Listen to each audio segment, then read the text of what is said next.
Welcome to Q Weekly. I'm Michael King. You're here on Bent TV. We have another full show today with Brett Ketchin in talking about the film The Hidden History of Homosexuality. We also have Q View asking what is gay music. We also of course have Q Health. Vic Perry's back with that. And of course Elizabeth Blast with Q Calendar. First up, Brett with The Hidden History of Homosexuality. What was the film like, Brett? Good. Hi, Michael. It was really good. I enjoyed it. It was called The Hidden History of Homosexual Australia. Oh, Australia. Yes, it was only Australian, and it covered pretty much everything you would need to know. How long did it go for? About 80, 90 minutes. Really? They can fill that long? Yeah, it was good. No, I enjoyed it. I wasn't sure what it was about when I first heard about it. I went in and I thought, oh, documentaries, not a great fan of documentaries, unless it's a topic that really interests me. But do they are they concentrating on things like film, theatre, or just They didn't really cover much about sort of the entertainment side, but more of a chronological sort of... in general society? Yeah. Okay. They even started before Australia was settled by a white man. They were saying back in the 1700s, the Dutch explorers, a couple of ships came out, there was a couple of sailors, a couple of ship crew that were charged with sodomy, and their punishment was actually being deserted on 2 different islands and starved to death. Separately? Separately. Oh, so yes. I think and then that's from there it sort of went through the various years and progressed to see what sort of image homosexuality had in Australia, or how even though they were attempting to hide their sexuality, how it still existed. Yeah. Was there much in terms of like, well now of course there's every community group under the sun, but was there anything like that back then? There wouldn't have even been a newsletter, would there? No, there were some groups probably around the early 1900s. There were sort of hidden groups. Not many people knew about them. They were basically sort of men's and women's. You'd go to a secret rendezvous and just meet up with people of your own sort and had a good time. Okay.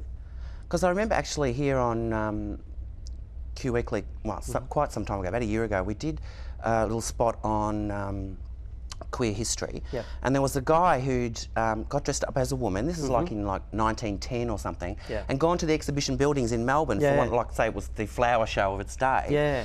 And something happened where a policeman had to stop him for something, and then thought something was strange. Turns out it's a guy dressed up like a woman. I think that was one of the... They didn't actually cover that event, but they started off in the from even the first Queensland PM.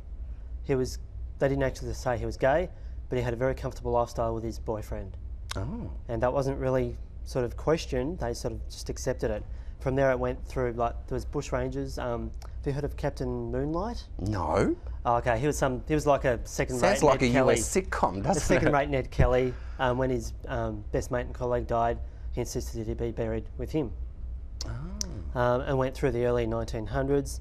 The Oscar Wilde influence. People, the guys were dressing up quite nicely, having the Oscar Wilde Did they have also a more modern take? I mean, you can go back in history, but I mean, things changed rapidly since, say, the 70s. Yeah.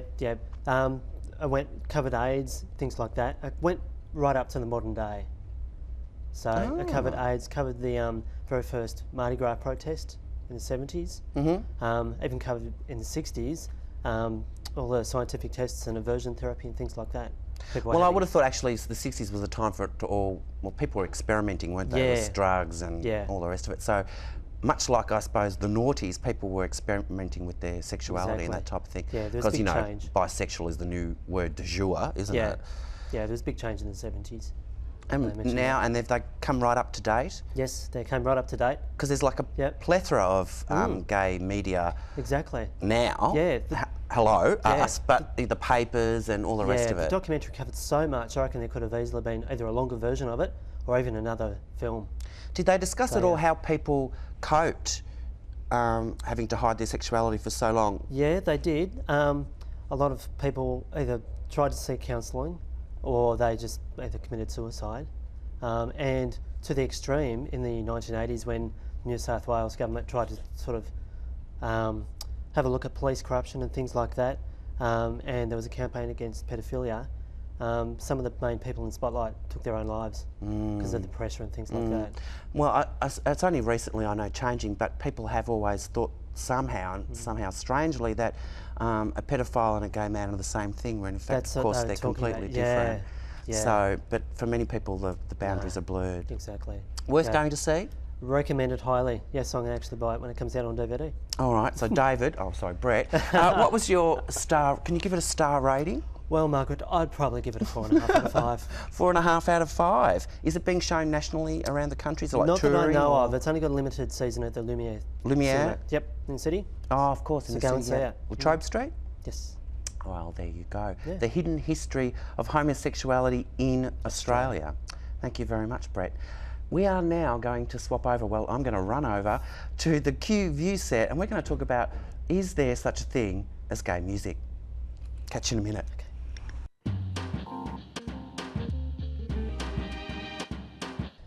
Okay, thank you very much, Brett, for that hidden history of homosexuality in Australia. I thought that was interesting, didn't fascinating, you? yes. Fantastic. I'd rather going to see it, actually, but it was a bit too long.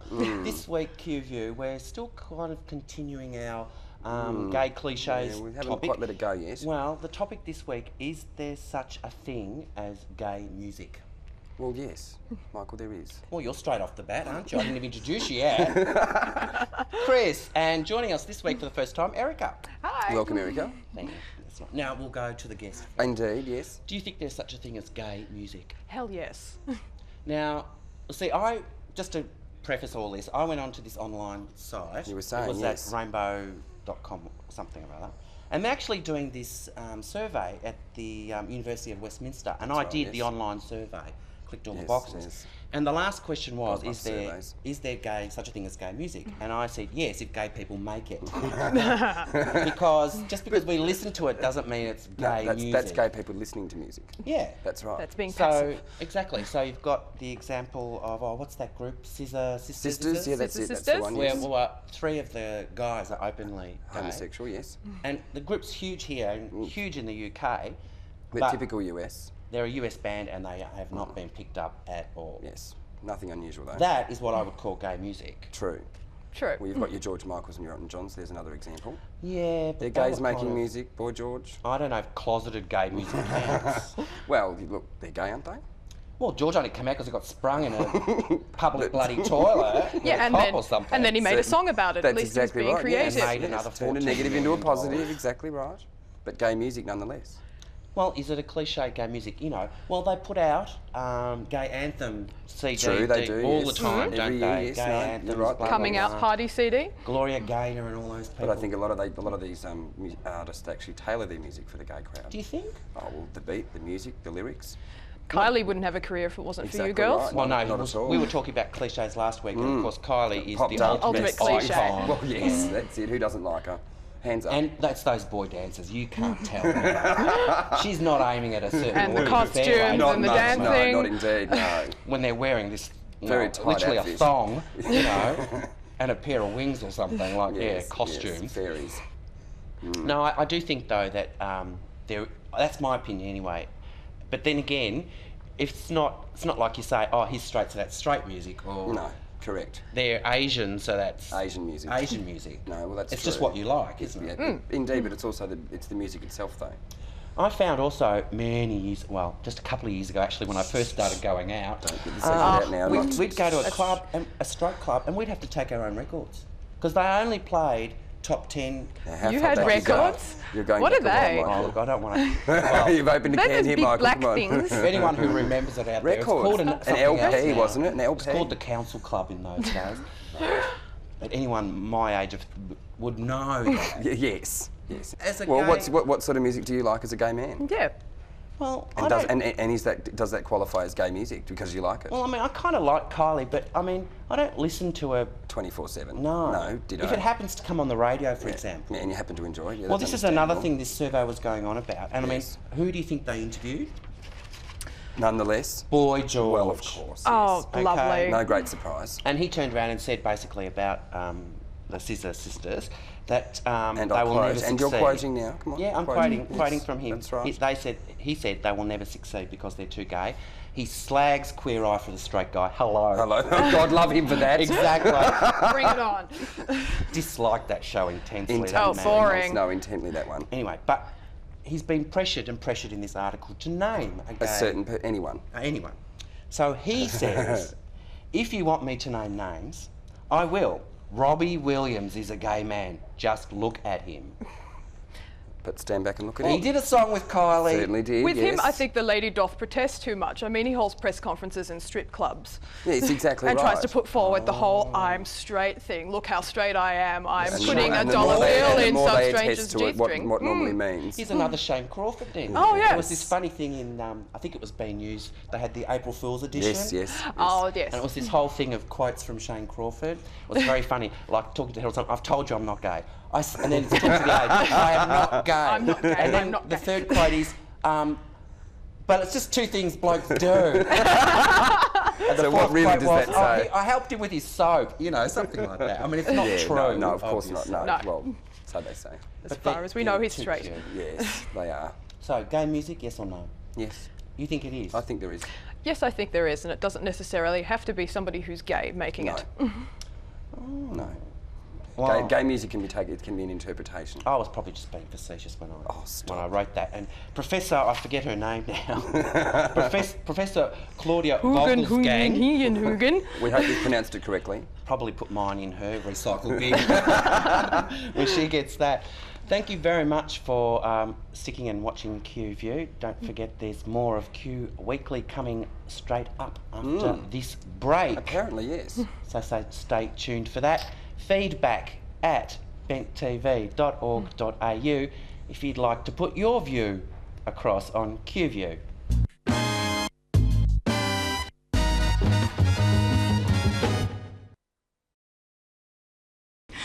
Hi, we're friends of Barbara, and you're watching Ben TV.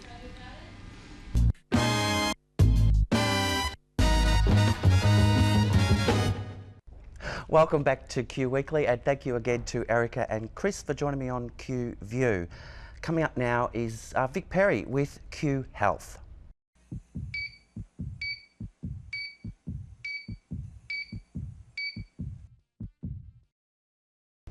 Hi, I'm Vic Perry and welcome to another edition of Q Health.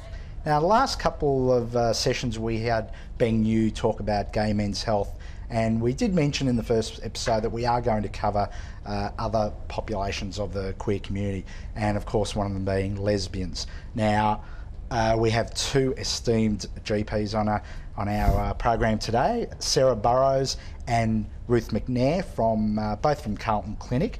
Now, today, because this is the first one that where we are going to cover lesbian health, we'll do a sort of very general overview of some of the main issues that lesbians deal with. Now, what are some of the issues that actually distinguish or that are different or pertain to lesbians more than, say, heterosexual women? I think it's important to look at the differences between lesbian health and women's health in general, particularly relating to issues of discrimination and the assumption of heterosexuality. That can particularly be a problem with women going to see a GP, and the issue of disclosure, whether they reveal that they're a lesbian, and often they fear to do that, they won't do that, and then certain problems with their health may not be discussed. Other differences are increased mental health problems in lesbians, such as anxiety and depression, also increased substance use, and also more risk factors for certain cancers like breast cancer and cervical cancer. What causes that? What are the risk factors then?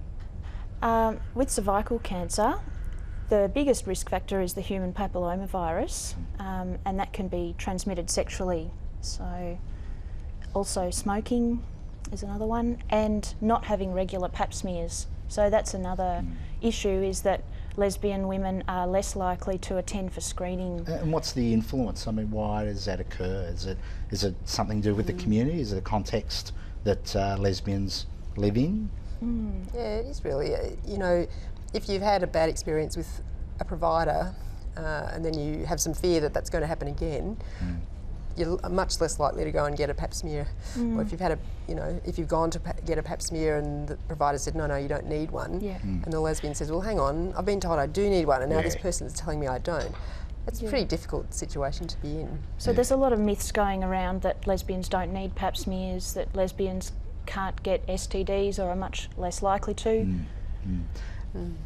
Is a cause of that almost because there's been such an emphasis on sexually transmitted infections and HIV in particular with gay men, and all the health promotion that's been done has focused on gay men? Has all the sort of resources taken it away from lesbian health? Yeah, look, I think that's one issue that, and lesbians too have been very involved with caring for gay men with HIV/AIDS, and that's been part of the scenario in our community. So busy they've forgotten to look after themselves. Yeah, and as Sarah said, there's this assumption that as lesbians we can't catch STDs, sexually transmitted infections, and yet we know that we can. That we're just as likely to get various STDs. What are some of the other issues? Mental health we talked about. Do you want to expand on that? Lesbians are 2 to 3 times as likely to suffer from depression, anxiety and suicidal ideation, or having thoughts about suicide. And a lot of that relates to the discrimination. Also, lesbians are more likely to have suffered some kind of abuse in their life, so that'll increase that as well. Is that abuse related to their sexuality? Sort of dealing with sexuality? It could be, but all other forms of abuse, sexual abuse, incest. And what about domestic violence? That's another issue. Yeah, well, that's something that I guess it's another myth, that women can't perpetrate violence against each other. But actually we can see in our community in Australia and overseas that there's plenty of domestic violence in same-sex relationships, both male and female. It may look different. It may be more an emotional abuse issue rather than a physical abuse, but it's still abusive. That's right, because it can be really subtle, can't it? Yeah, it can, and yet, damaging, just as damaging. So, and the community is afraid to talk about it too, because we don't want to stigmatise our relationships to the outside world.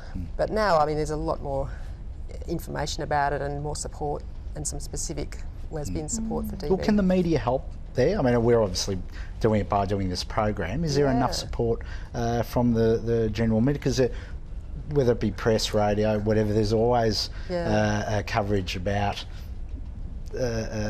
certain aspects of our community, like venues and parties, everything else. Is there enough about health? No, I don't think there's enough about women's health in the lesbian community. That really needs to be beefed up. And there hasn't been much funding, so we're a bit stuck there, but it's starting to happen. What are the prospects there, about the funding from government for lesbian health? Well, there's been a fantastic influx of funding to the Gay and Lesbian Health Victoria, which is a new unit set up to not provide services, but to gather together information and to start developing pamphlets and other and web-based materials for the community. So that's going to be a fantastic resource that's there for GLBTI, so the whole queer community. And that'll sort of give information about particular services or where women can go for specific issues. That's right. So, there is, for example, a domestic violence safe house for women in lesbian relationships, and that sort of information will be on the website, easily accessible. That's great. Okay, well, that's all we're going to do for now. It was sort of quite a general overview there, but we will in future cover more specifically particular issues pertaining to lesbian health. So thanks very much, Sarah Burrows and Ruth McNair. I'm Vic Perry, and that was another edition of Q Health on Q Weekly, and we'll see you next time. Thank you very much, Vic Perry. Talking there with Dr. Ruth McNair and Dr. Sarah Burrows, General Lesbian Health Issues. But there are many more health issues affecting our community. If you'd like to contact us and have them discussed, feedback at benttv.org.au or the snail mail, PO Box 6256, St Kilda Road Central, Melbourne 8008.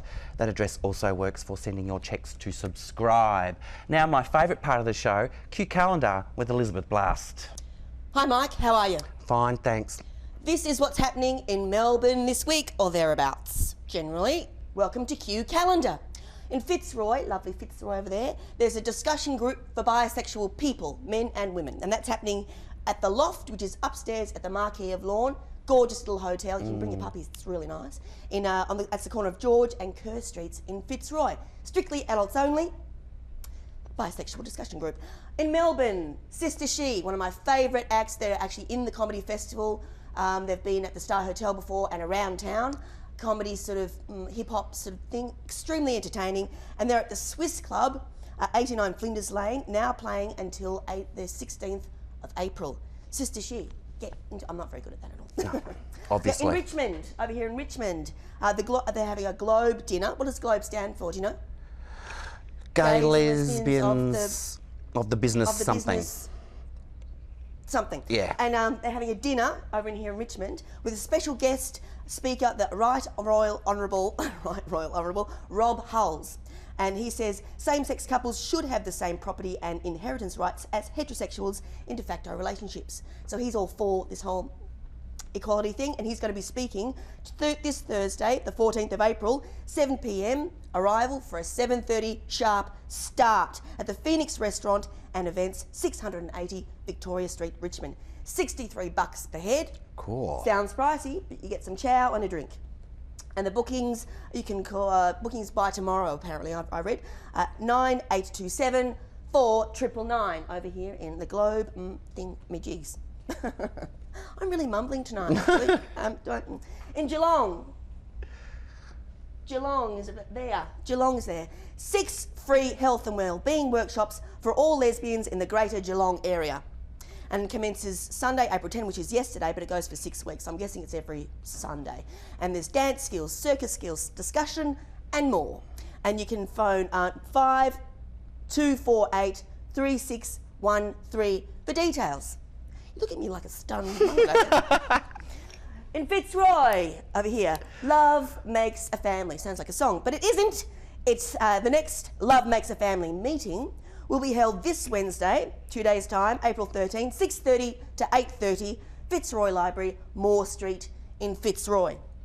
And last but not least, the Miss Melbourne Drag 2005 is coming. You going to enter? Have you ever been in drag? Nah. Everyone has to do it at least once. No, they don't. Am I right? Am I right? Yeah. Now, the 2004 winner went on to join the very successful Madonna show at Pink. And prizes include $2,500 cash. Now that's worth rocking up, I reckon. A stack of goodies and a guest appearance at the Gay As Expo later this year. Entries open at the start of May, but you can email alex@theshowbags.com for advanced info. That's all I have for. And thank you for watching.